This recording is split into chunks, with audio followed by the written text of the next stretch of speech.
안녕하십니까. 행복한 아침 이재용입니다. 안녕하세요. 장예인입니다. 코로나19 잠잠해질 줄 알았는데 이게 일파만파입니다.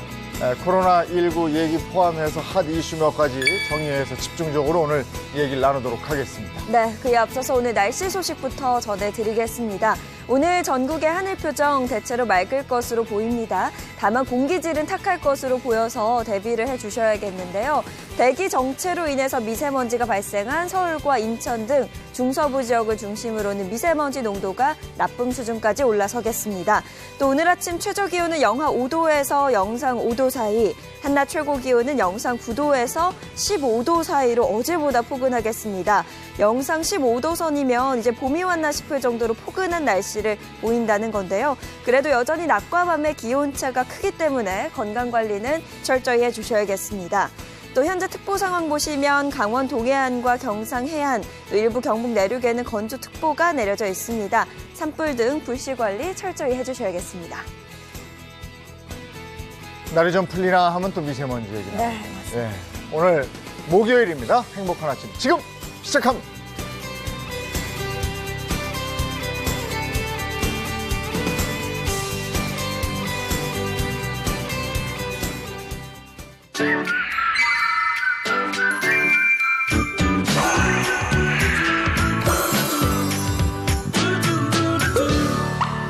네, 오늘은 금주의 이슈들 살펴보도록 하겠습니다. 이형주 소방방재학과 교수님 나오셨어요. 어서 오세요. 네, 안녕하세요. 네, 네. 반갑습니다. 이효선 상담심리 전문가 나오셨는데 어디 다녀오셨다고요? 어디 좀 다녀왔습니다. 어디 다녀오셨어요?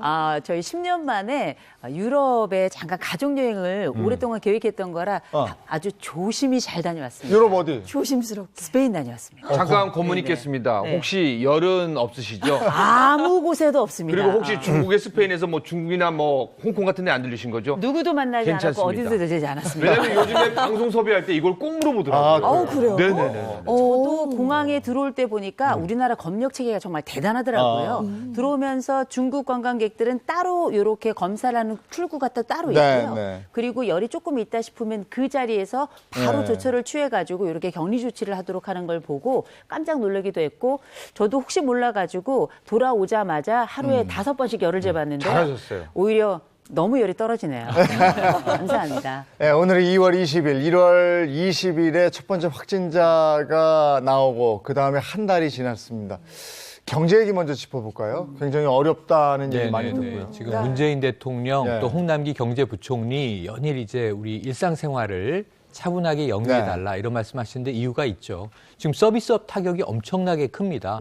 가장 큰 게 지금 저가 항공사들 심각하고요. 여행, 관광 모두 다 수요가 사라졌고요.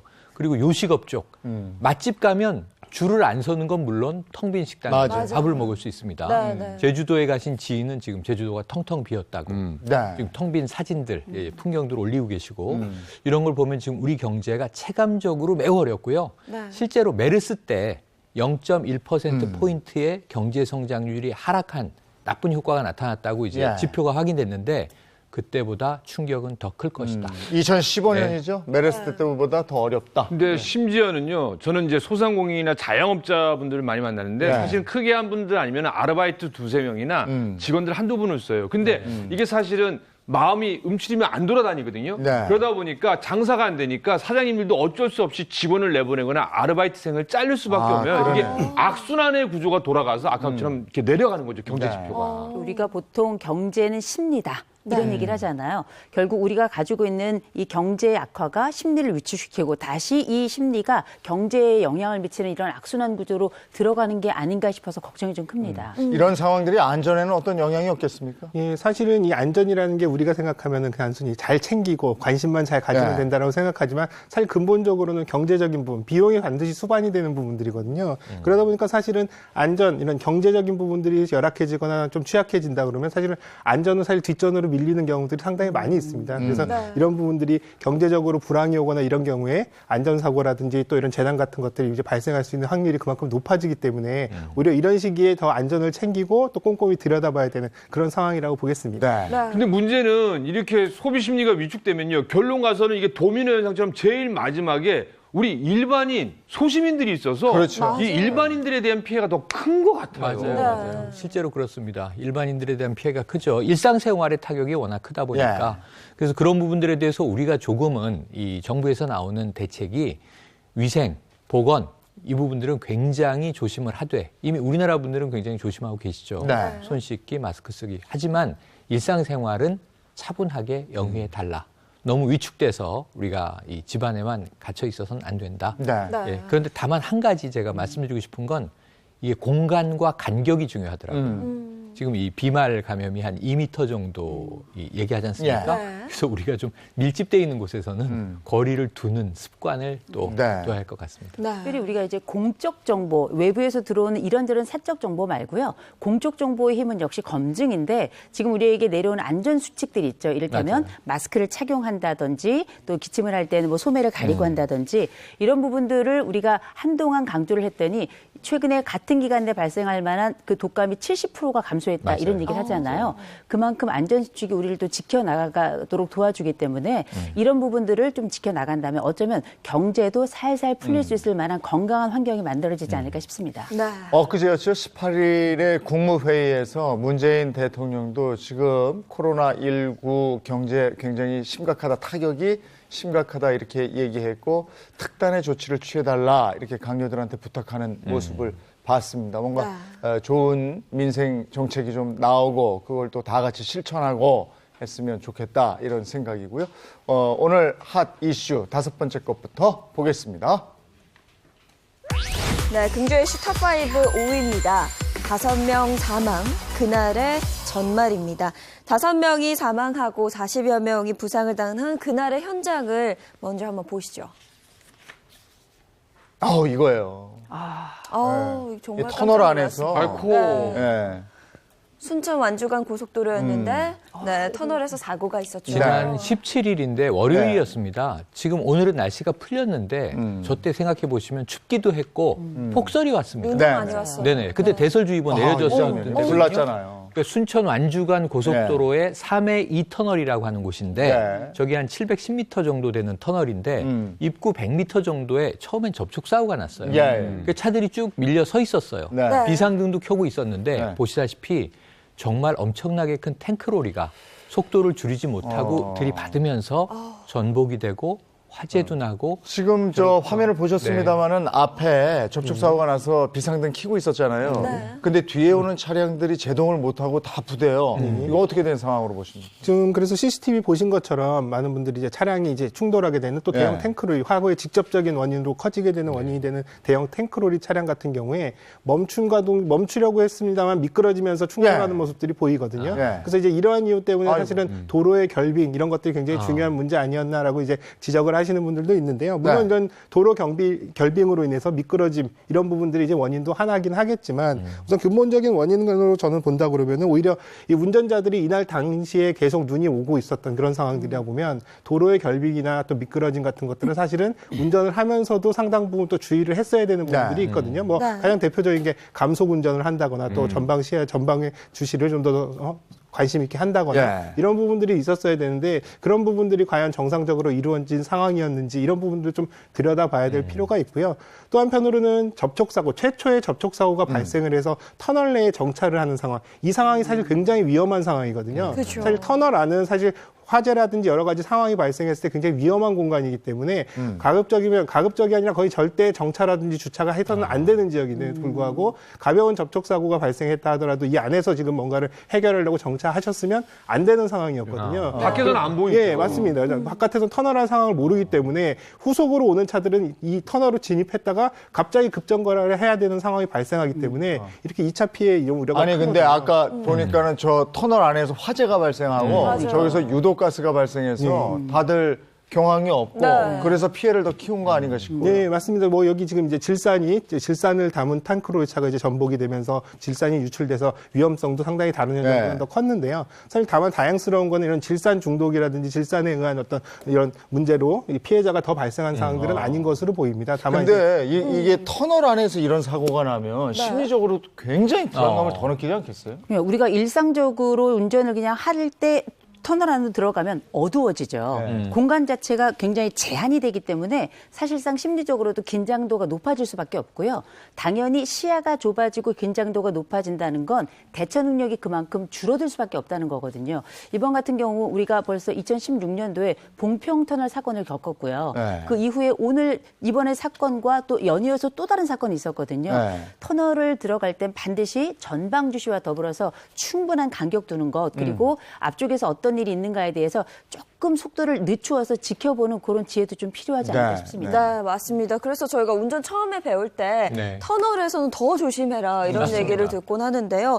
이번 사고 현장에서 수습이 된 5명의 시신 중에 신원이 확인된 사망자는 탱크로리 운전자, 거기다가 국산 화물차 운전자 이렇게 2명밖에 없다고 합니다. 왜 이렇게 이 신원 확인이 좀 늦어진다고 보시나요? 네, 실제로 이제 그 터널 안에서 화재가 상당히 오랫동안 지속이 됐죠. 왜냐하면 빨리 이 부분에 이제 진압이 되거나 수습이 좀 어려웠던 거는 일반인들도 대피하기 어렵지만 소방이라든지 이런 사고에 대응하시는 분들도 터널 안으로 쉽게 접근하기가 어렵습니다. 왜냐하면 네. 연기도 많이 나지만 또 이 열이라는 것들이 터널 안에 그대로 축적되기 때문에 일반 현장처럼 바로 들어갈 수 있는 상황이 아니다 보니까 그 안에서 화재 지속 시간이 상당히 길어졌고요. 네. 그런 과정에서 여기 이제 사망자가 발생한 이 시신이나 이런 것들이 이제 훼손 상태가 상당히 심각해서 대부분 지금 그래서 위치는 대부분 탱크로일 주변에 사망자들이 이렇게 대부분 위치한 걸로 이렇게 확인이 예. 되는데 그래서 그런 운전자들을 이제 추정한 이런 상황이라고 봅니다. 근데 전날 이제 오랜만에 눈이 막 왔단 말이에요. 그래서 지금 저게 대형 사고지만 저 사고 말고도 곳곳에 사고가 있었다고 제가 들었거든요. 네네. 눈 올 때는 어떻게 해야 되는 겁니까? 우선 기본적으로 눈 올 때는 운전자 스스로가 안전운전을 하셔야 되는 게 가장 첫 번째입니다. 기본적으로 이제 평상시보다 노면 상태가 안 좋기 때문에요. 감속 운행하시는 거 꼭 잊지 말으셔야 되는데요. 평소의 속도보다는 한 50% 줄여서 운전을 하셔야 되는데 이게 단순히 미끄러짐만 가지고 얘기를 하는 것이 아니라 사실 눈이 오게 되면은 계속 눈을 치우기 위한 와이퍼도 작동이 돼야 되고 눈 때문에 시야도 좁아지고 또 어두워지잖아요. 그렇기 때문에 돌발적인 상황이 발생했을 때 운전자가 인지하는 시간도 그만큼 더 늦어집니다. 한마디로 인지는 좀 더 늦어지고 또 브레이크를 밟거나 대응을 하기에는 차들이 제대로 제어가 안 되는 이런 위험한 상황이기 때문에 감속 운전을 꼭 하셔야 되겠고요. 또 이렇게 이제 터널 안에서 사고가 발생했을 때 이번에도 영상에서도 보시다시피 이제 아쉬운 거는 정차를 했다라고 한다면 빨리 본인이 차 바깥으로 나오셔야 됩니다. 왜냐하면 2차 추돌이라든지 연속적인 사고로 인해서 본인이 차 안에 갇혀 있다 그대로 사고를 당하실 수가 있거든요. 네네. 그래서 문제가 생겨서 멈추더라도 비상 깜빡이나 혹은 또 뒤트렁크를 열어서 후방의 차량한테 빨리 알릴 수 있게 하고 본인은 그 차에서 빨리 나와서 안전한 곳으로 이동을 하시는 게 예. 그나마 안전하실 수 있는 방법이라고 생각이 듭니다. 네, 그리고 이번 사고가 났던 순천 완주간 고속도로는요, 사실 이 눈뿐만 아니라 평소에도 굉장히 많은 화물차들이 지나다녀서 크고 작은 사고들이 발생했다고 합니다. 이럴 때마다 이 교수님, 저는 아쉬운 게 좀 미리미리 안전조치를 취해놨더라면 어땠을까? 이런 생각이 들거든요. 실제로 이제 터널이라고 하는 것들이 이제 많은 분들이 이번에 왜 이렇게 짧은 터널에는 여러 가지 방제 시설도 안 돼 있고 관리가 잘 안 되느냐라고 하는 이런 이제 말씀들을 많이 하시는데요. 사실은 이제 연장이 긴 터널 같은 경우에는 여러 가지 안전 시설이라든지 또 관리적인 측면에서 전문적으로 관리할 수 있는 관리소를 두게끔 한다든지 해서 훨씬 더 잘 관리되고 있는 것들은 사실입니다. 대부분 그렇지만 이렇게 소규모 터널 같은 경우는 작은 터널마다 이런 부분들을 별도로 관리하기 굉장히 어려운 한계도 있거든요. 대신에 이제 이번에 이런 사고를 통해서 우리가 조금 더 안전을 위해서 관리를 할 수 있는 체계를 좀 마련할 필요가 있고 또 대부분 이런 것들을 통합해서 관리하는 관리소들의 상황들을 보면 인력적으로도 상당히 부족하고 그러니까 몇 명의 인원들이 그 지역에 있는 터널들을 다 관리해야 되는 이런 이제 관리적인 부담이나 인적인 한계 이런 것들이 다 노출되고 있거든요. 그래서 오히려 이런 계기를 통해서 예방 활동이나 대비 대응을 좀 더 신속하게 하려면 관리적인 체계라든지 이런 부분들을 조금 더 개선을 해야 되지 않을까 생각이 됩니다. 근데 늘 이런 사고 때 안타까운 건요. 꼭 누가 죽고 다쳐야 그다음에 이제 관리 어떻게 하고 그러다 또 희지부지 되고 또 사고 나고 이러는데 맞습니다. 아 이런 거 좀 없었으면 좋겠어요. 맞습니다. 네. 너무 가슴이 아프고요. 지금 저는 터널에선 사고가 많이 나요. 네. 예전에 이제 저 동해에 놀러 갔다 오다가 관광버스가 추돌해서 정말 젊은이 4명이 사망한 일도 있었고 지금 저는 아직 가족을 찾지 못한 3분의 이 사망자도 네. 너무 안타깝거든요. 네. 정말 이런 일은 좀 미연에 방지할 수 있는데 저도 눈 올 때 도로가 멀쩡해서 속도를 내다 보면 코너링 하는 순간 아차 할 때가 있잖아요. 차가 쭉 미끄러지면은 맞아요. 죽었구나 할 때가 있거든요. 우리가 이런 경험은 한 번씩 하고 사는데 평소에 안전이 정말 유사시를 대비하는데 가장 중요하다는 생각이 듭니다. 너무 큰 사고가 났어요. 자, 네 번째 이슈 보겠습니다. 금주의 슈탑5 4위입니다. 봉준호가 밝힌 차기작. 봉 감독은 어떤 차기작을 밝혔을지 영상으로 먼저 보겠습니다.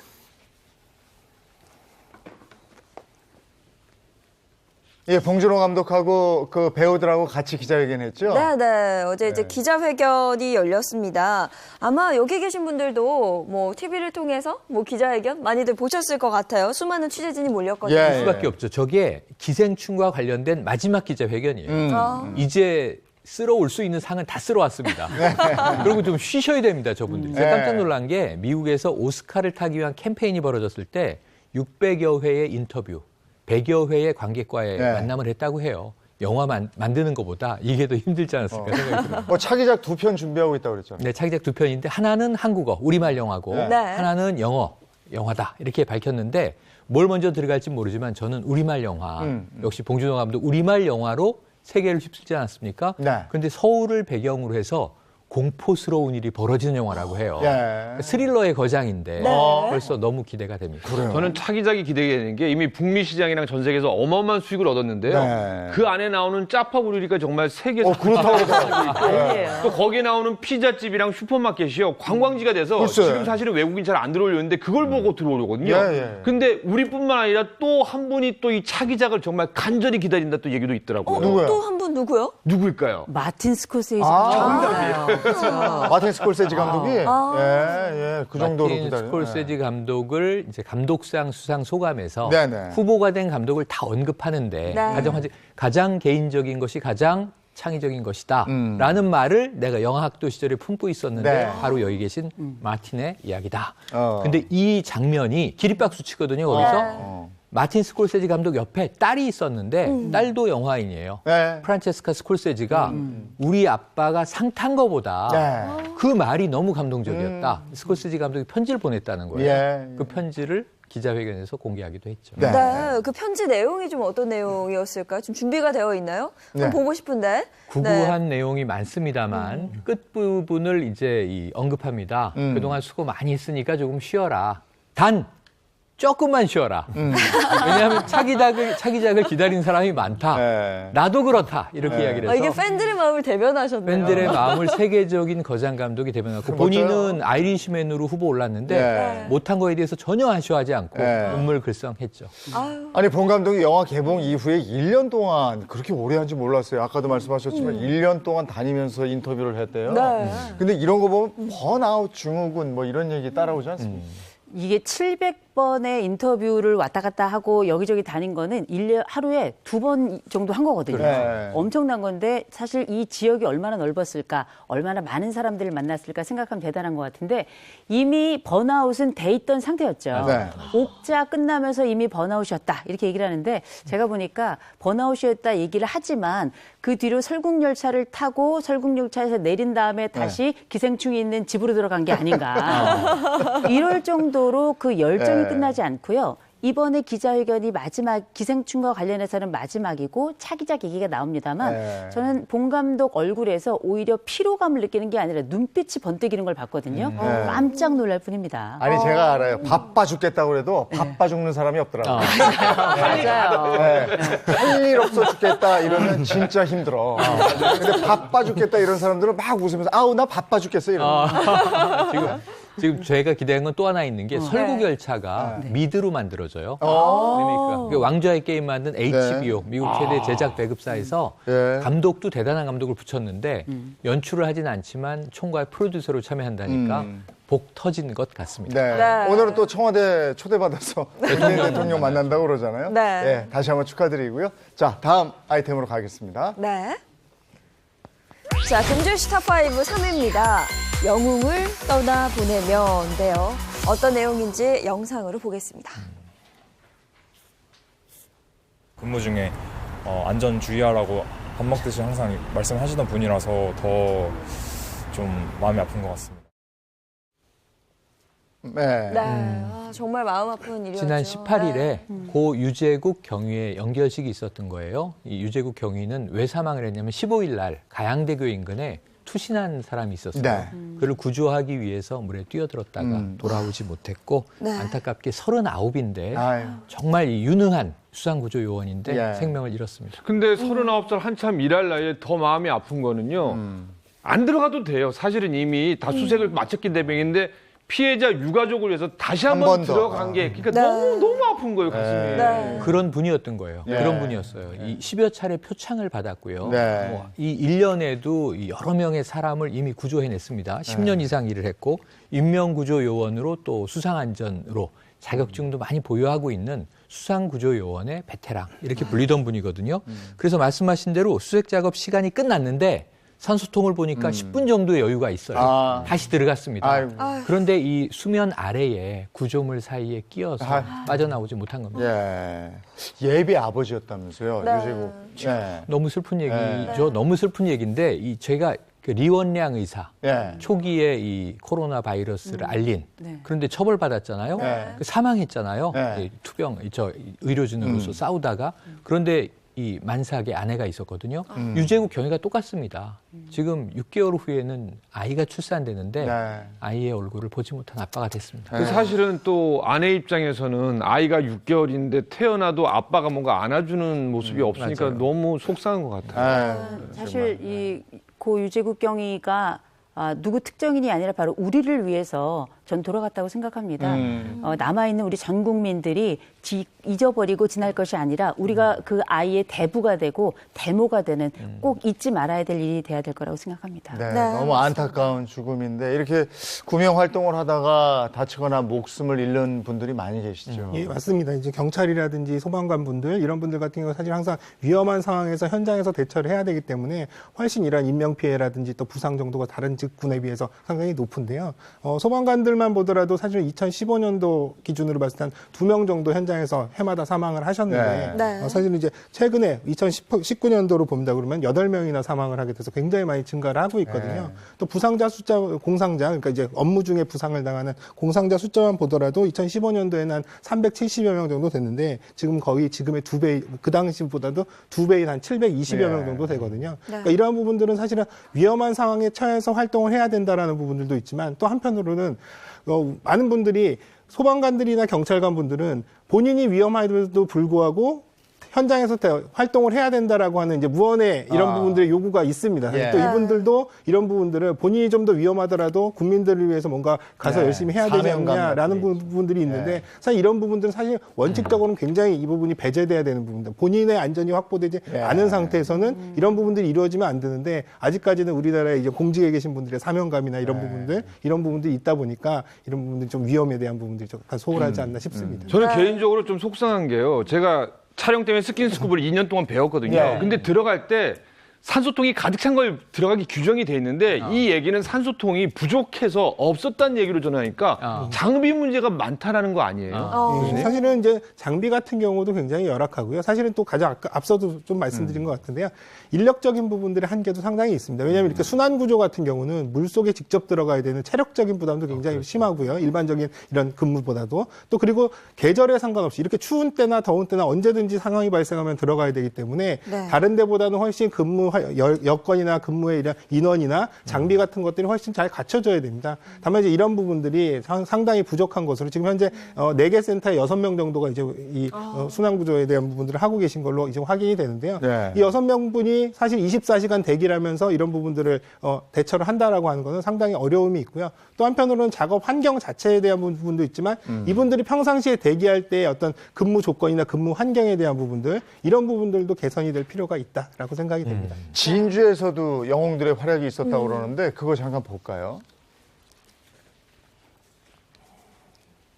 이게 지금 아이고, 깜짝 놀랐어요. 진주 충무공동의 한 아파트 앞이라고 그러는데요. 맞아요. 네. 지난 17일 예, 진주 예. 충무공동 아파트 앞에 11살 남자아이가 예. 횡단보도를 건너다가 차에 치입니다. 예. 승용차에 치였는데 예. 저 치인 상태로 차 밑에 매달려서 3, 4m를 끌려가요. 예, 그런데 저 사고 현장을 목격한 예. 다른 차 운전자가 예. 즉시 뛰어나옵니다. 아, 아. 그러면서 그 차 아래 아이를 구하기 위해서 노력을 하는데 네, 네. 혼자 어렵죠. 네. 4-5명의 행인이 달려들어서 차를 드는 겁니다. 그러네요. 지금 시민들이 다행히 다 몰려들었어요. 정말 용감한 뭐 영웅들이죠. 차를 들어 올리고 아이를 끄집어내서 병원으로 이송했습니다. 차량이 작아서 그래도 어른 4명이 달라지게 됐는데 아이는 괜찮은 거예요? 아이는 머리하고 갈비뼈를 다쳤어요. 네. 그런데 아주 다행인 것이 생명에 지장이 없는 상황이라고 합니다. 아, 이 의로운 시민들은 누굽니까? 찾아냈는데 네. 지금 최초 이 구조자 한 명만 찾았어요. 그런데 지금 경찰이 현수막 붙였어요. 예. 의인을 찾습니다. 왜냐하면 나쁜 일이 아니죠. 네. 빨리 상도 드려야 되고 감사해야 되는데 예. 네. 그래서 지금 이 경찰이 추적 중인데 네. 상 주기 위해서 추적 중이라고 하니까 빨리 현수막 보시고 자진 신고하시기 좋은 바랍니다. 일이에요, 좋은 일. 네. 이런 좀 분들은 꼭 나타나주셨으면 좋겠어요. 추적을 해가지고 네. 잡아주십시오가 아니고 모셔주십시오.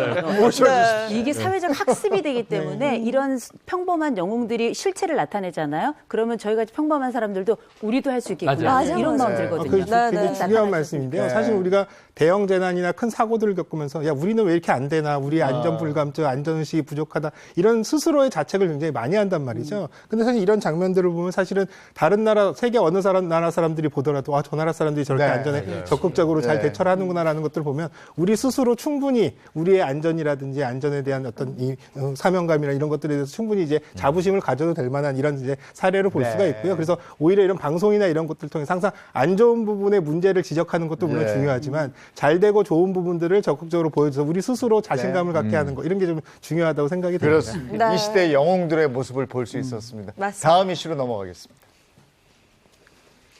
네, 금주이슈 top5 2위입니다. 코로나19 슈퍼 전파자 발생입니다. 어제인 19일 코로나19 확진자가 20명이나 추가로 발생을 했죠. 거기에다가 네. 오늘 새벽에도 청도에서 2명이 더 맞습니다. 확인이 됐고요.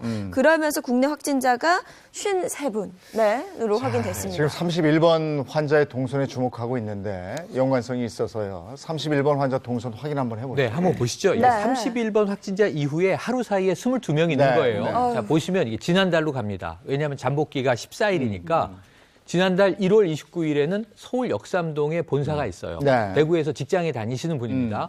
여기서 100명 정도 모인 세미나를 했다고 해요. 감염 경로를 아직 몰라요. 어디서 이제 감염이 네. 되셨는지 분이. 그리고 이번 달이 돼서 회사, 대구에 있는 회사에 출근을 합니다. 근데 이날 또 공교롭게 교통사고가 나요. 그래서 다음 날 새로 난 한방병원에 입원을 해요. 네. 근데 이때 이미 증상이 나타났어요. 네. 발열과 폐렴 증상이 있어서 의사분이 예. 자 코로나19 검사해보자. 근데 거부를 하시는데 이분은 내가 걸렸을 리가 없다. 1. 해외여행 안 했다. 네, 네. 두 번째, 내가 감염자와 접촉한 네, 적이 없는데 네. 왜 그러느냐? 코로나일 리가 없다. 그러고 일상생활을 하신 데부터 문제가 터져요. 이게 두 번이나 거부했다면서요, 여기서. 2번 거절한 네, 거예요. 네, 네. 그리고 이 6일, 7일에는 회사에 출근을 했고요. 네. 자, 9일, 일요일입니다. 네. 신천지 대구교회 신도인데 네. 교회에 방문을 합니다. 예배 참석을 했죠. 예배 한 번에 한 층에 500명이 함께 예배를 드린다고 해요. 게다가 다닥다닥 붙어서 그러니까요. 예배인데 신천지교회 스타일. 그리고 네. 그 다음 일요일도 또 예배 어. 2번 참석했어요. 예. 여기서만 1000명 접촉. 네. 그리고 이 토요일인데 그 전날 폐렴 소견이 병원에서 나왔는데 이때는 대구의 퀸벨 호텔에 네. 이 식당이 뷔페 식당이에요. 네. 뷔페 식당은 아시지만 돌잖아요. 그럼 또 사람이 많겠네요. 엄청 자, 여기서도 이제 위험합니다. 네. 그 결국은 발열이 줄지 않자 네. 세 번째 의사의 권유로 코로나19의 저 검사를 보건소에 방문해서 받고 18일 날 확진이 됐는데 네. 이분이 확진된 이후에 22명이 하룻밤 사이 늘었잖아요. 네. 이 중에 우선 최소한 15명이 같은 교회 교인들이에요. 요때까지는 병원에 입원 중이면서 이렇게 입원 다닌 거예요. 상태에서 활동을 한 거고 의사의 검사 권유를 네. 2번 받고 거부하고 활동을 한 거부하고. 거예요. 근데 문제가 된 게요. 네. 지금 31번 확진자가 166명을 접촉을 했고요. 맞아요. 그리고 또 31번 대구 확진자가 입원했던 병원에 간호사가 계셨는데 네. 또 간호사가 또 아이가 있어서 또 그 유치원이 어디냐 또 수소문하기 시작했고 그러니까 네. 코로나19가 사실은 영남권에서는 사실은 한 분도 없었거든요. 그래서 맞아요. 좀 안심을 하고 있었는데 갑자기 하루 밤낮에 그냥 20명이 이상이 늘어난 거예요. 네, 맞습니다. 사실 이 확진자에 대한 비판은 좀 삼가야 하지만 이호성 교수님도 좀 보시면서 아이고 이런 탄식, 그 행동 반경에 대한 아쉬움은 좀 남거든요. 그럼요. 네. 저는 깜짝 놀란 게 동선이 너무 길어가지고. 네. 그러니까요. 근데 이제 사람이 활동이 많다 보면 동선이 길 수도 있는데 중요한 건 만약에 이분이 지금 6일날 교통사고로 입원을 하신 거예요. 예. 그럼에도 불구하고 이 정도 동선인 거예요. 네. 이게 교통사고가 다닌 거야, 다닌 거야. 이번 난 게 불행인지 다행인지 모르겠는데 그럼에도 불구하고 동선 이 정도인데 그게 아니었으면 더 더 심각하지 했다. 않았을까 그쵸. 그런 네, 생각 네. 들고요. 그리고 중요한 건 입원을 하셨으면 이런 뭐 물론 예배 이런 거 중요하지만 이런 방문은 사실은 하지 말아야 되는 거고요. 더군다나 왜 2번에 걸쳐 독감 검사를 다 했는데 나오지 않아서 검사를 그 코로나19 검사를 제안을 했는데 이거를 2번이나 거절했다는 겁니다. 그게 아쉬워요.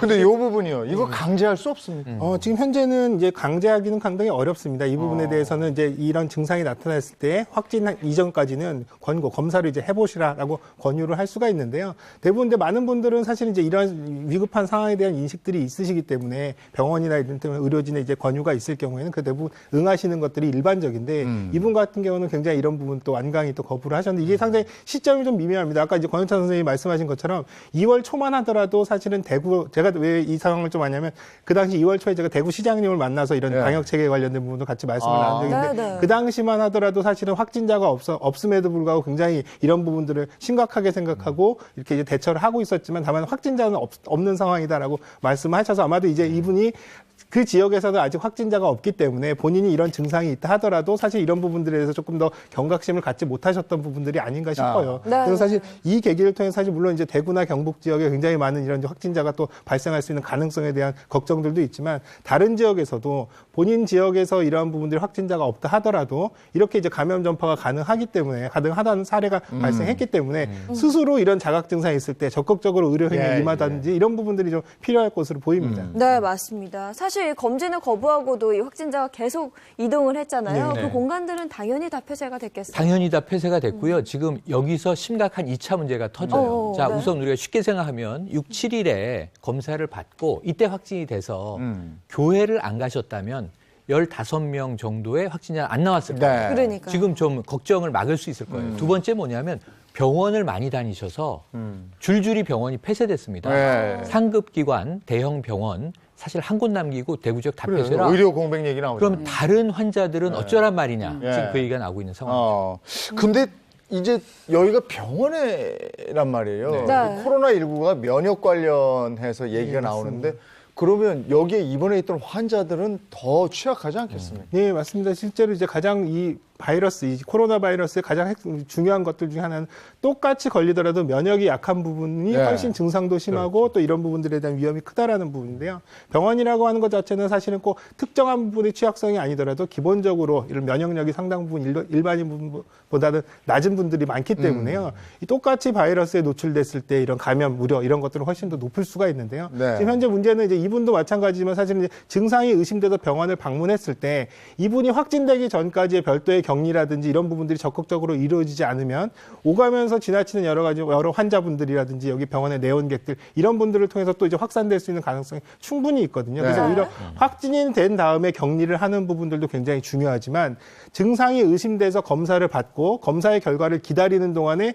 이분들의 격리라든지 또 이 부분들에 대한 방호 조치 이런 것들도 다시 한번 좀 면밀히 들여다봐야 될 필요가 있습니다. 네, 그러면 지금 말씀해 주신 병원뿐만 아니라요. 뭐 호텔도 그렇고 교회도 그렇고 앞으로 계속해서 추가 확진자가 나올 가능성도 상당히 크겠네요. 네, 지금 현재 가장 중요한 이슈로 떠오른 것들이 무증상 감염자거든요. 본인도 인지하지 못하고 본인이 증상이 없기 때문에 나는 아직 이런 부분들이 안전하다라고 생각해서 정상적인 활동들을 하신단 말이죠. 그렇게 정상적인 활동을 하면서 많은 사람들을 접촉했을 때 또 접촉하신 분들이 그분도 무증상인 상태에서 계속 활동을 하시는 상황에서 그렇죠. 나중에 이제 이번 부분이 확인이 됐을 때 네. 굉장히 기하급수적으로 늘어날 수 있는 확진자들이 늘어날 수 있는 가능성들이 충분히 있거든요. 그래서 특히 이제 많은 분들이 있는 이 공공시설이나 많은 분들이 이용하는 곳에 갔을 때 이런 위험성에 대해서 굉장히 경각심을 가지고 계신데요. 또 한편으로는 가장 중요한 건 오히려 실내에 밀폐된 공간, 이를테면 제한된 공간 안에서 사람들이 많은 이런 상황이 오히려 훨씬 더 위험할 수 있기 때문에 그래서 오히려 마스크 착용을 바깥에 나갈 때 하는 게 아니라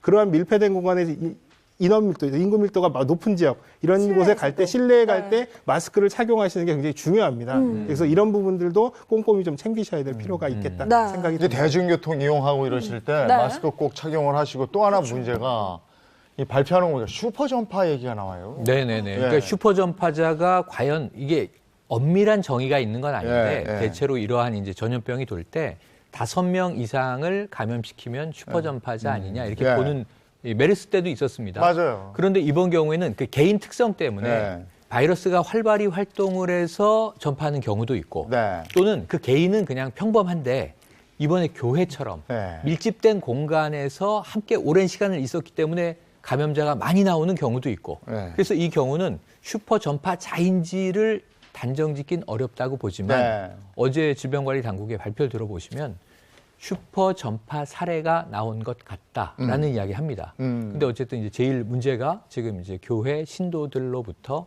다수의 확진자가 나오고 있고 오늘도 사실은 적지 않게 나올 것이라는 네, 네. 예상을 하고 있으니까 조심스러운 네. 전망을 했습니다마는 이렇게 많이 한꺼번에 어제 터져 나오니까 네. 많은 분들이 그 부분이 걱정인데 어떻게 보시는 거예요? 실제로 이제 이런 부분들이 점점 이제 슈퍼 전파자 말씀도 하셨지만 네. 이건 이제 대형으로 대량으로 감염될 수 있는 가능성이 이제 우리가 확인이 됐다라는 부분이거든요. 그렇기 때문에 이거는 이제 단순히 지역적으로나 사람 숫자뿐만 아니라 또 이제 기간적으로도 상당히 장기간 이런 부분들이 이제 지속될 가능성이 있다라고 보는 거거든요. 네. 그렇기 때문에 이런 부분들이 이제 정부에서는 얼마 전에 코로나 바이러스 확진자들이 이제 줄어들면서 이런 부분들이 어느 정도 이제 종식을 예상하긴 했습니다만 네. 이런 부분들이 상당 부분 더 길게 긴 관리적인 측면의 이런 안목으로 조금 접근을 해야 되지 않을까 그런 상황이라고 봅니다. 네, 그런데 거기다가 또 다른 큰 문제가 있습니다. 확진자들 중에 감염 경로가 확실치 않은 알 수 없는 확진자들이 지금 늘어나고 있어요. 예, 보시면은 29번, 30번 확진자부터 이 문제가 터졌었어요. 네. 네. 이 두 분은 종로구에 거주하는 노부부분이세요. 80대 초반 이 남편분과 60대 후반 부인분인데 이분들도 해외 여행력이 없고 그리고 이 굳이 이 확진자와 접촉한 게 확인된 바가 없단 말이에요. 없고, 네. 그 흉통이 있어서 고대한암병원 찾았다가 정말 의사의 촉으로 뭔가 검사해보자. 그 확진되신 거거든요. 예, 예. 부인은 같이 생활하니까 감염될 이제 여지가 있었던 것이고 네. 이때부터 감염 경로, 관리 범위에 없었던 이 환자들이 나타나는데 자, 대구 여성 첫 번째 31번 확진자도 그 케이스입니다. 그분이 다수 확산을 했죠. 또 지금 22명 늘어난 중에는 성동구에 거주하는 70대 확진자 한 명이 있어요. 네. 그런데 이분도 해외 여행력이 없고 그다음에 이 감염자와 접촉한 것이 확인되지 않아요. 네. 그러니까 이런 숫자가 조금씩 나오고 있으면서 그럼 이제 지역사회 감염으로 이미 방역망이 뚫린 것 아니냐. 그럼 방역 태세를 지금 전환해야 한다라는 전문가들의 이야기가 나오고 있습니다. 네. 그러니까 새로운 국면을 맞고 있다 이런 얘기도 들리고요. 지역사회 감염 얘기 지금 말씀해 주셨는데 감당되겠습니까? 지금 현재 이제 그동안에는 우리가 관리가 되고 있고 관리되는 범위 안에서의 이런 상황들이 발생되고 있다라고 이제 확신을 하고 있었는데 지금 말씀해 주신 상황도 확인이 안 되는 상황들이 발생. 그래서 이제 저는 이거를 방역체계가 뚫렸다라는 자극적인 표현으로 말씀드리는 건 뭐 좋지는 않지만 예. 어찌됐든 간에 그런 사각이 분명히 존재했다라는 부분들은 확인이 됐고 또 우리가 체크하고 있는 사람들이 아닌 분들이 이미 감염자로서 이미 돌아다니고 있을 가능성도 충분히 있다라는 네. 거거든요. 네. 그런데 이런 부분들은 이제 오히려 이런 부분들을 그전에 틀 안에서 가둬놓은 관리되는 방역 체계로만 커버가 되는 부분들이 아니기 때문에 이런 부분들을 말씀하신 대로 지역사회 전파라든지 이런 좀 광범위하고도 좀 더 적극적인 또 이런 부분들이 좀 체계화되기엔 상당히 좀 시간이 필요하겠지만 이런 부분을 좀 더 적극적인 방법으로 지금 이제 이런 대응을 해야 되는 그런 시점이 아닌가 싶습니다. 네, 필요 이상으로 겁먹을 필요는 없겠습니다만은 우리가 지켜야 되는 것들 아시죠? 얼마 전에 보니까 지하철 탔는데 마스크 착용한 분들이 현저하게 줄어들었다는 맞아요. 느낌을 네, 받았거든요. 이제 다시 다 잡고 개인 위생, 마스크, 대중교통 이용하시는 분들 또 사람 많은 곳에 가시는 분들 철저하게 착용하신다는 거 잊지 마시기 바랍니다. 다음 이슈로 넘어가겠습니다. 네, 금주이슈 탑5 1위입니다. 죽음을 부른 그놈 목소리. 네, 먼저 죽음을 부른 그 목소리 함께 들어보시죠. 네, 여기는 그 서울중앙지방검찰청 첨단범죄수사팀의 팀장을 맡고 있는 김민수 검사예요. 수사기관 입장에서 를 봤을 때 피해자도 피해자일 수도 있지만 피의자일 가능성도 있는 상태란 얘기예요, 현재는. 네. 말투가 굉장히 정돈되고 네네. 그런 쪽의 말투인데요. 차분해 보이죠. 예. 저 막 지금 예. 욕하고 싶어요. 어. 그 목소리가 아니라 그 X 목소리 이렇게 아까 네. 나왔는데 네. 자, 서울지방검찰청 김민수 검사다라고 사칭을 한 거죠. 예. 보이스피싱 사기단입니다. 예. 근데 여기에 지금 이 보이스피싱을 당해서 피해를 입은 20대 예. 취업 준비생이 극단적인 선택을 했습니다. 글쎄 말이에요. 정말 나쁜 놈들인 게요. 저도 10살, 7살 아이를 키우면서 다칠까봐 사실은 그게 부모가 제일 가는데 예. 지금 20대예요. 부모님은 얼마나 속상하고 얼마나 화가 나겠어요. 네. 아니 사회 경험이 별로 없는 사람이 이런 목소리를 들으면 진짠가 할 것 같아요. 아까 그 목소리가. 사회 경험이 많아도 충분히 공포스러울 수 있고 그렇죠. 그 상황이 이끌려갈 수밖에 없는 게 우리가 그전에 보이스피싱이나 이런 걸 보면 약간 다른 말투를 사용하거나 네. 약간 어눌하거나 이런 면이 있습니다만 보이스피싱도 진화를 하잖아요. 네. 그렇다 보니까 지금 우리가 목소리를 들었던 것처럼 뭐 정확한 한국말 사용하고 있고요. 네. 두 번째로는 이 말 중에 권위기관이 반드시 들어가고 정확한 숫자가 들어가고 말 빠르기와 정확함을 통해 가지고 상대방의 사고를 완전히 정지시켜 버립니다. 네. 판단을 정지시키기 때문에 내 스스로 뭔가를 할 만한 상황을 전혀 여지를 주지 않아요. 배웠다 하더라도 충분히 안다 하더라도 심지어 그 기관에 있는 사람이라 하더라도 이런 상황에 때로는 그냥 끌려가게 될 수도 있는데 성격적으로 약간 조용하거나 아니면 사회 경험이 많지 않거나 혹은 대단히 수능적인 분들 또 책임감이 거기에 함께 있는 분들 같은 경우에는 이런 부분이 그 과정에도 영향을 받고 또 한 가지 그 사건이 터진 이후에 본인의 책임감 때문에도 굉장히 많이 힘들어하시죠. 네, 그 말씀해주신 말투 혹은 정돈된 목소리 뿐만 아니라요, 더 교묘한 수법들을 같이 썼다면서요? 네, 여러 가지 했습니다. 서울지방검찰청 김민수 검사 자신의 출입증, 네. 신분증에 사진을 찍어서 이걸 폰으로 보냈어요. 그럼 이게 처음에는 긴가민가 하는데 이 사진 보고 신분증을 예. 봤잖아요. 그렇죠. 네. 사진도 있고 네. 이름도 맞고 그럼 검사가 나에게 전화를 했구나. 당신이 지금 범죄에 연루돼 있으니 이것을 이제 벗어나기 위해서 나의 지시대로 따라라. 이러면서 또 한 가지는 자, 전화를 끊지 마라. 지금 배터리를 충전하라. 이런 얘기를 해요. 왜냐하면 이것도 범죄 수법인데 예. 전화기가 배터리가 떨어져서 꺼지면 껐다 켰다 하면 기지국 위치가 추적이 돼요. 그러니까 자신들이 지금 범죄를 벌이는 정황이니까 네. 드러나는구나. 전화 꺼지면 안 돼. 전화 꺼지면 안 돼. 빨리 배터리 충전하면서 계속 통화해요. 이렇게 이제 시킨단 말이에요. 네. 심리적으로 완전히 통제를 하고 질질 끌고 다니는 건데 만약에 이런 이야기가 나오면 배터리를 충전해라. 이거 검사가 할 얘기가 아니거든요. 그럼 범죄 집단이라고 일단 의심하시면 되고 전화를 끊으셔야 됩니다. 그래서 11시간이나 전화를 끊지 못한 채로 시키는 대로 끌려다녔다. 네. 그리고 그 중간에 물 정도 마시는 정도 외에는 무엇도 할 수 없었다 이런 얘기예요. 2박 3일 동안 사실상 장악돼 있는 거예요. 사람은 보이지 않는데 이 전화를 통해서 장악돼 있는데 이 청년이 정읍에 거주하고 있어요. 예. 집이 정읍인데 예. 정읍에서 검사 전화를 받고 서울지방검찰청 너무 놀라서 어떻게 된 거지? 이 430만 원을 인출합니다. KTX를 타고 서울로 옵니다. 그래서 이 돈은 나중에 돌려줄 건데 어쨌든 빨리 범죄 상황을 잡아야 되니까 자기들이 범인인데 범죄자 잡아야 된다고 이걸 택배함 어디에 갖다 놓으시오라고 위치를 알려놓고 카페에서 기다려요. 상황 종료되면 갖다 줄 테니까. 카페에서 하염없이 기다리는데 오지 않는 거죠. 그때서야 나는 당한 거구나. 그러고 이제 집에 돌아가서 극단적인 선택을 한 거예요. 야, 그렇게 지시대로 끌려다니는 그 동안에 그 사람의 심리나 공포감 이거 어느 정도였을까요? 우리가 판단이 정지됐다는 게 어떤 의미냐면 우리가 가지고 있는 일상적인 사고의 패턴이 완전히 붕괴돼 버리는 겁니다. 그리고 나서 그때는 거의 얼이 빠졌다고 보시면 돼요. 공포 속에만 들어있다가 나중에 정신을 후루룩 차려보면 나의 이 바보 같았던 행동 그리고 내가 다른 사람들에게 입혔던 심리적인 나도 모르게 했던 잘못 같은 거 느껴지게 되고요.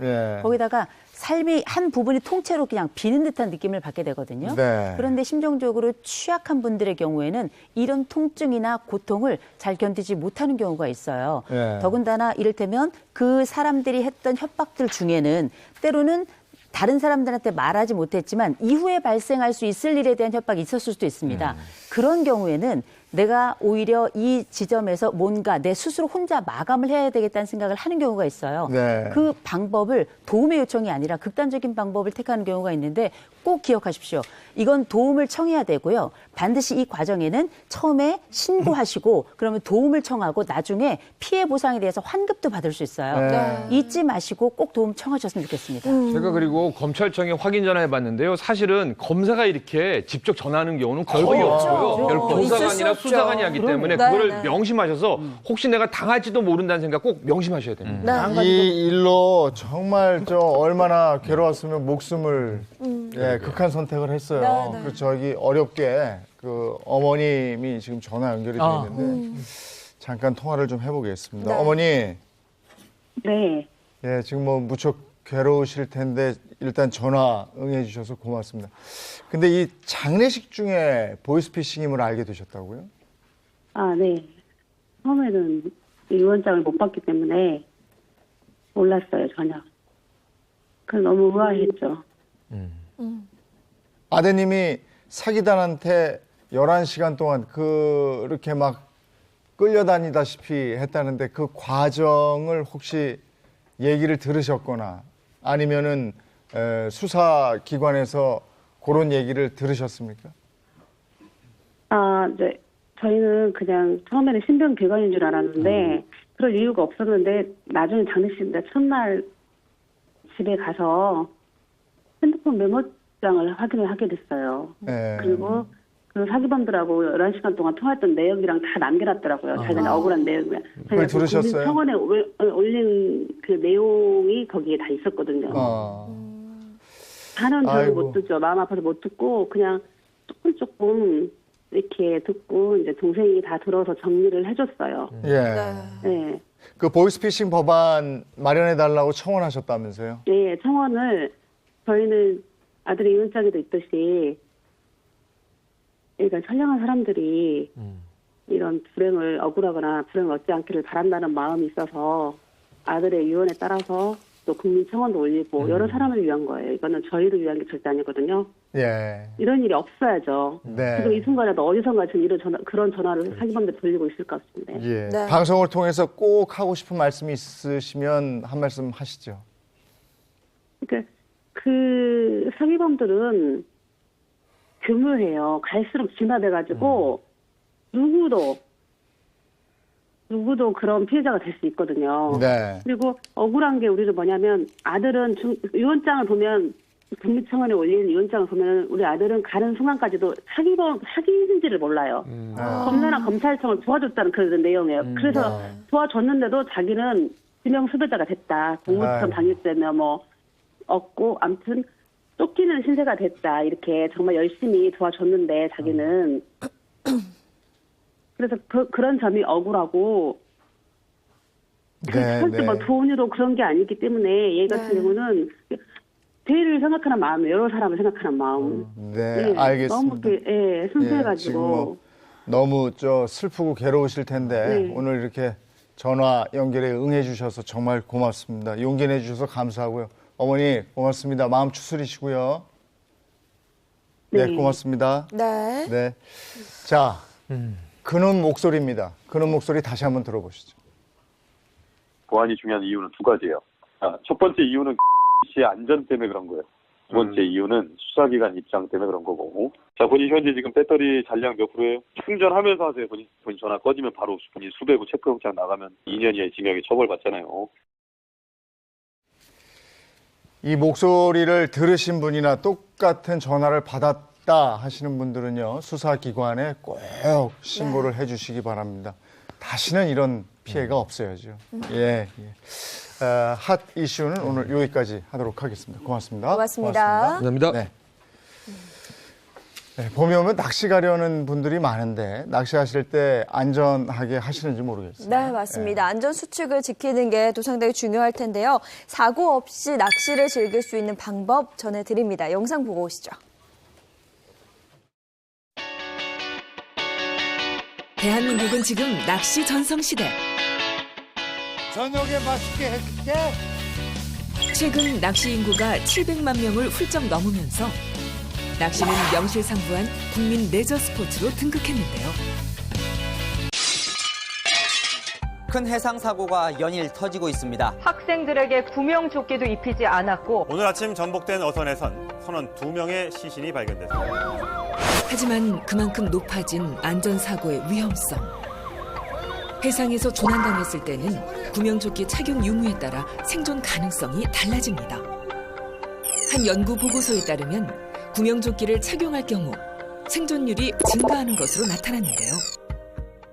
정부에서는 2016년부터 낚시여선 구명조끼 착용을 의무화하고 있습니다. 낚시여선 업자분들이라든지 선원분들은 안전 운항을 위해서 낚시여선에 승선하시는 모든 분들이 구명조끼를 착용할 수 있도록 해야 되고요.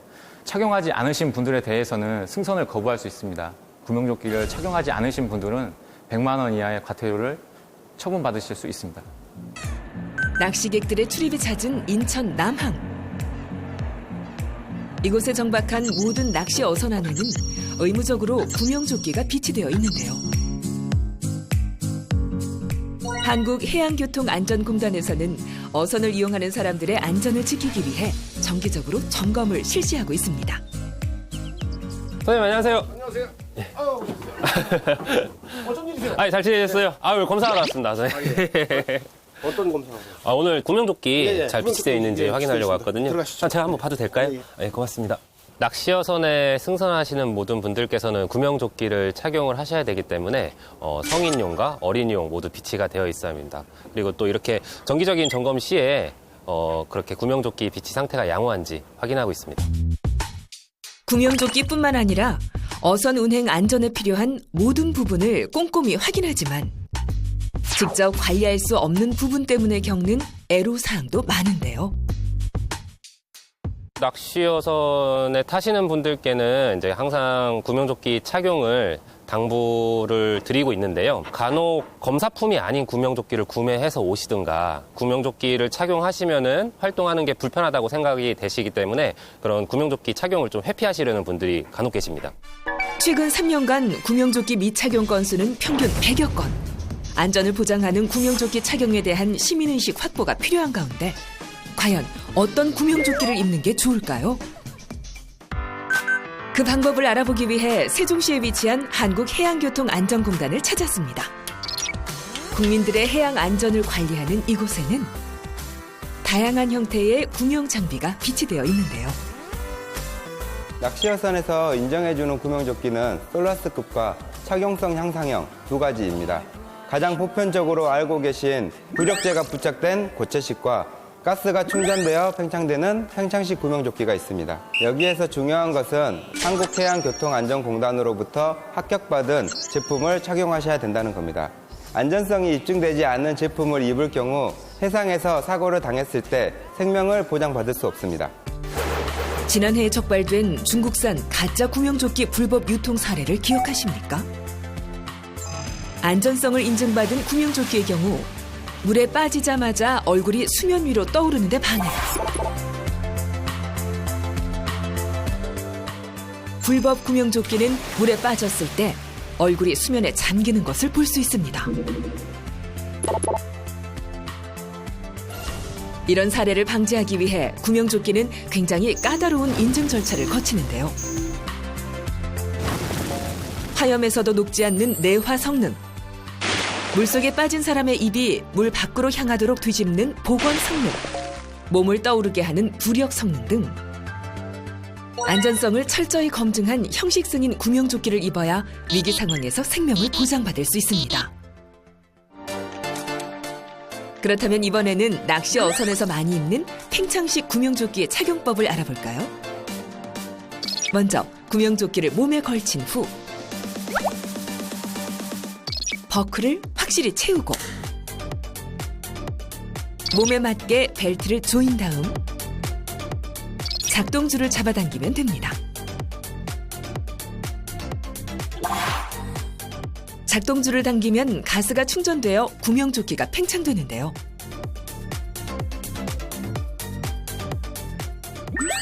만일 가스가 부족하다고 느낄 경우에는 노즐을 불어 공기를 보충하세요. 내 몸은 내가 지킨다. 다가오는 봄. 바다 위의 생명벨트 구명조끼와 함께 안전한 낚시 즐기세요.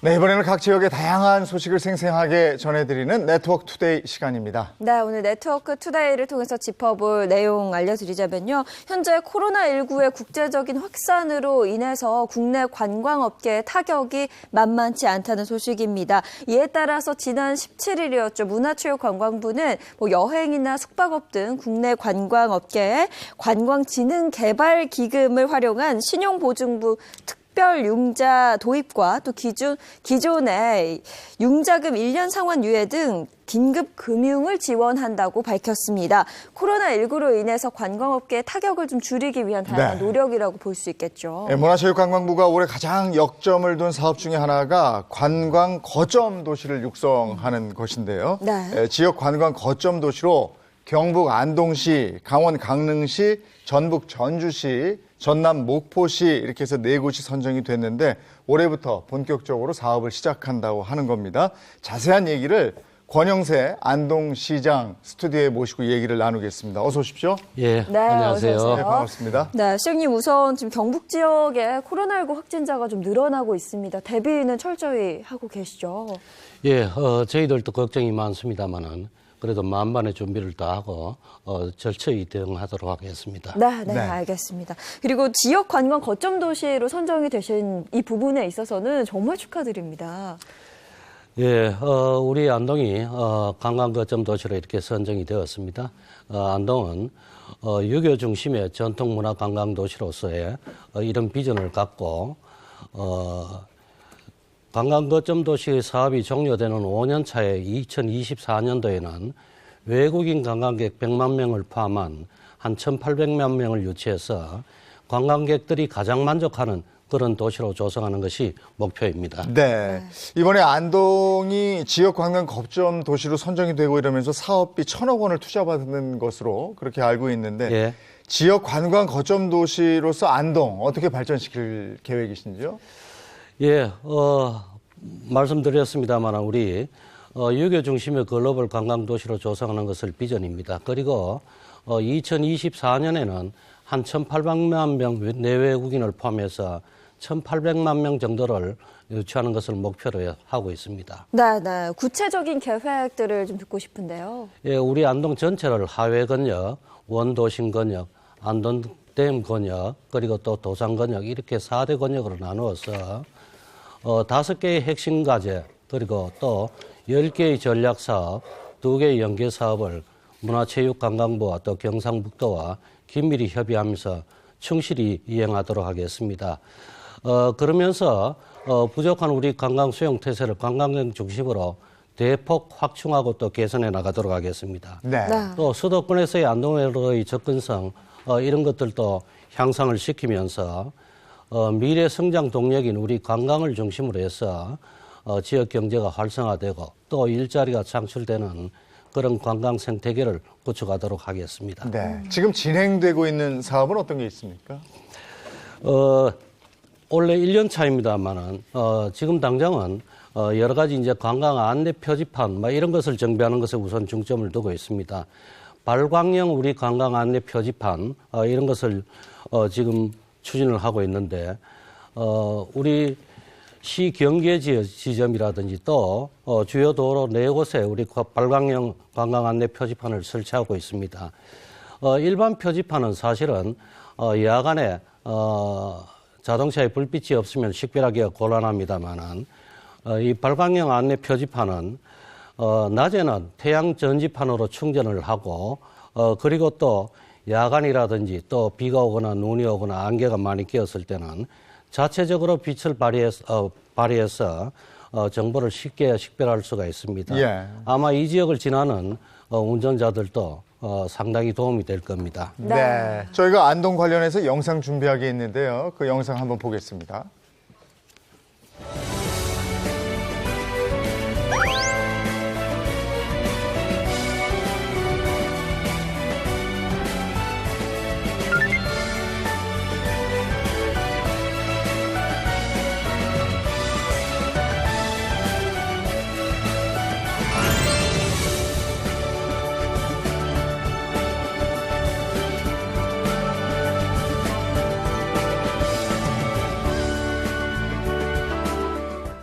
네, 보신 것처럼 멋과 품격이 살아있는 도시 바로 안동입니다. 사실 제가 예전에 이 탈출물 좀 본 적이 있었는데 네. 멋스럽고요. 그렇게 재밌더라고요. 이 안동만의 이런 독창적인 콘텐츠가 분명히 있는 것 같습니다.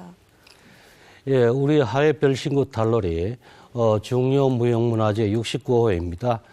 과거에는 마을의 안녕과 또 풍년을 기원하는 그런 어떤 굿이었습니다만은 그 당시에도 사회의 모순과 또 우리 지배층에 대한 어떤 권위를 비판하는 이런 민중들의 축제로 열렸습니다. 이런 하회별신구 달놀이는 우리 민족들의 흥과 또 위트를 느낄 수 있는 그런 공연입니다. 바로 저런 전통적인 부분들이 외국인들이 안동을 찾는 이유가 아닌가 싶기도 하고요. 어떤 매력이 있습니까? 예, 우리 안동이 이제 가장 한국적인 도시라고 합니다. 또 정신문화의 수도라고도 합니다. 또 이런 정체성에 걸맞는 유네스코 세계유산 도시이기도 합니다. 안동에 있는 이런 전통문화, 또 이를 기반으로 현대적으로 발전시킨 다양한 문화 자원들, 이런 것을 즐기는데 매력을 느끼지 않나 이렇게 생각을 합니다. 네, 맞습니다. 그래서 많은 외국인들이 안동을 찾고 있는데요. 또 지금 한 예능 프로그램을 통해서 봤는데 외국인들이 안동 여행을 하면서 안동 찜닭을 그렇게 맛있게 먹더라고요. 예, 우리 안동 찜닭은 과거에 이제 우리 안동의 사대부가에서 특별한 날에 해먹던 그런 닭찜 뭐 이런 것이 지금까지 이어져 오고 있습니다. 삶은 닭에다 각종 야채와 또 양념을 버무려서 이런 조린 음식인데 자주 먹어도 질리지 않는 그런 마성의 어떤 음식입니다. 또 특별히 맵지 않아서 외국인들이 아주 즐겨 찾는 그런 메뉴이기도 합니다. 네, 저건 진짜 외국인들로 잘 드시더라고요. 아우, 너무 맛있죠. 네. 그런데 문제, 이제 지금 궁금한 게 코로나19로 인해서 관광지들 방역은 어떻게 되고 있나 이 부분이 궁금하거든요. 예, 그렇습니다. 저희들도 걱정이 많습니다만은 이런 대형마트라든지 공동주택들 또 이런 사람들이 많이 찾는 다중이용 집합시설에 대해서는 방역을 철저히 지금 하고 있습니다. 특히 우리 관광객들이 찾고 있는 하회마을의 도산서원, 재래시장 이런 쪽에는 수시로 방역을 해서 예방에 만전을 기하고 있습니다. 뿐만 아니라 온천이라든지 캠핑장 또 휴양림 같은 경우에도 매일 내외부를 이렇게 소독을 해서 안심하고 여행을 할 수 있도록 그렇게 여건을 만들고 있습니다. 네. 이런 노력으로 안동이 여러 사람이 또 외국인들도 함께 찾을 수 있는 좋은 명소가 됐으면 하는 바람입니다. 오늘 여러 가지로 바쁜데 나와주셔서 고맙습니다. 예, 고맙습니다. 감사합니다.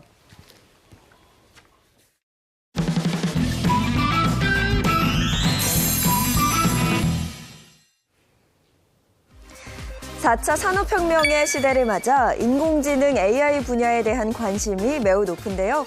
윤석로 신임 (4차) 산업혁명 위원장이 인공지능 AI 분야에 집중하겠다는 취임 포부를 밝혔습니다.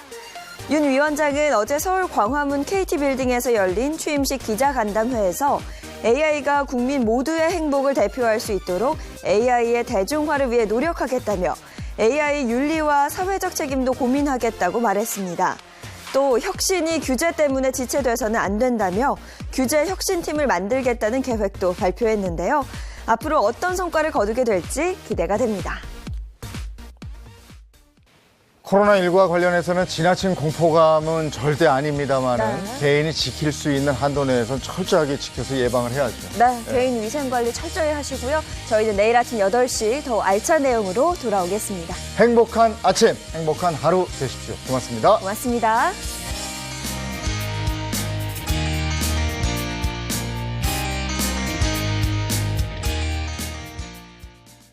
채널 A